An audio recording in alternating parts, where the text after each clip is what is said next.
자, 98페이지 효소.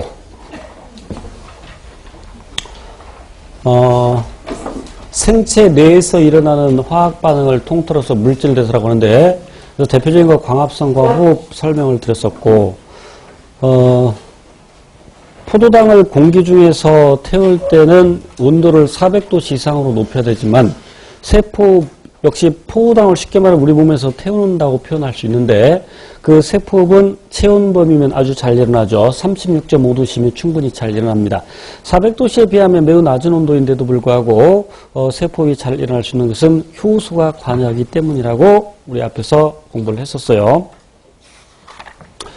효소를 배우기 전에 촉매라는 것을 먼저 생각해 보면, 여기 과산화수소가 들어있는데 자연 상태에서는 거의 분해가 되지 않습니다. 그래서 과산화수소 분해되는 정도를 알아보기 위해서 여기다가 가루비누를 집어넣고 여기다가 이산화망간 MnO2 또는 과망간산칼륨이나 또는 백금 이런 것들을 집어넣고, 그럼 집어넣자마자 여기 거품이 발생하면서 넘칠 정도로, 그 거품이 발생하는 것은 과산화수소가 반응 계수 맞출게요. 물과 산소로 분해되면서 그래서 기체가 발생하니까 거품이 생기겠죠.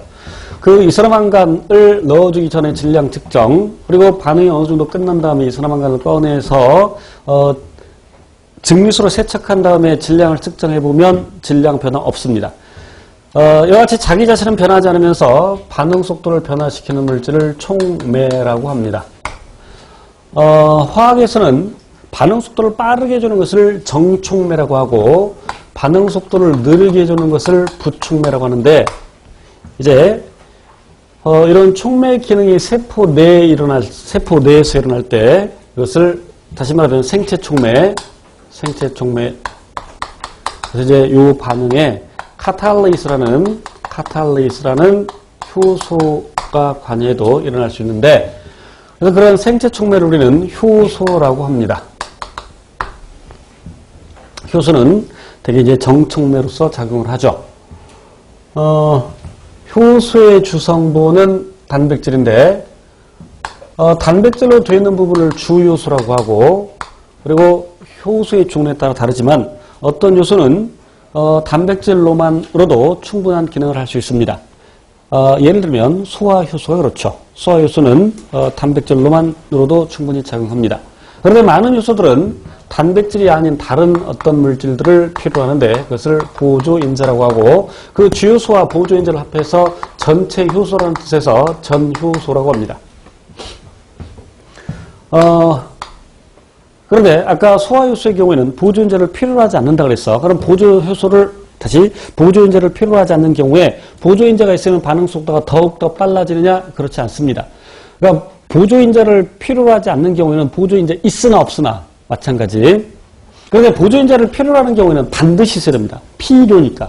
보조인자를 필요로 하는 경우에 보조인자가 없으면 효소가 기능을 하지 못하죠.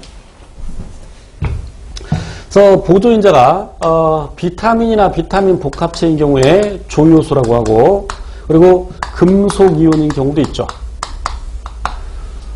금속이온인 경우에는 이것이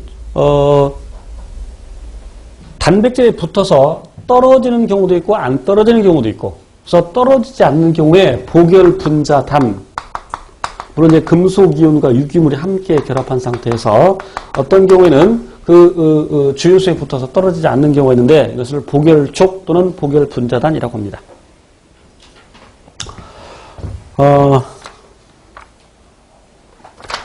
자,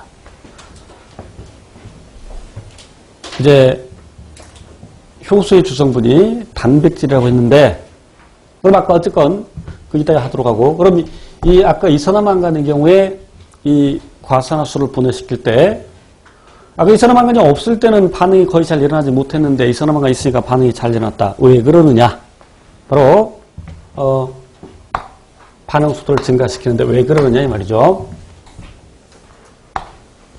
어떤 반응이 일어나기 위해서는, 어떤 화학 반응이 일어나기 위해서는, 자, 예를 들어서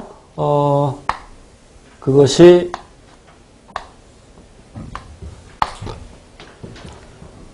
발열 반응이라 하더라도 그러니까 지금 가로축이 반응에 진행이 되고 세로축이 에너지를 갖는 정도, 에너지 준이라고 표현할 수 있는데, 그러게 반응물이 갖는 에너지, 생성물이 갖는 에너지.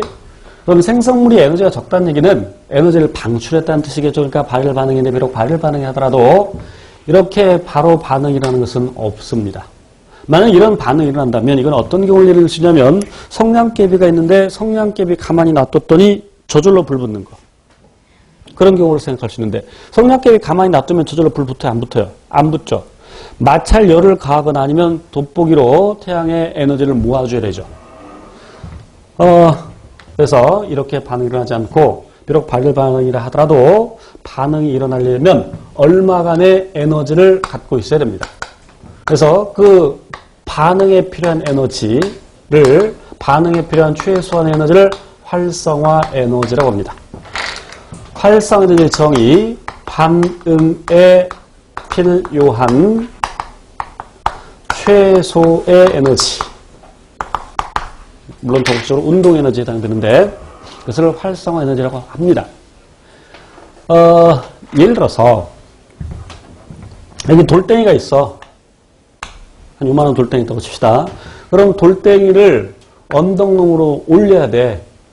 그럼 가만히 있으면 내려갑니까?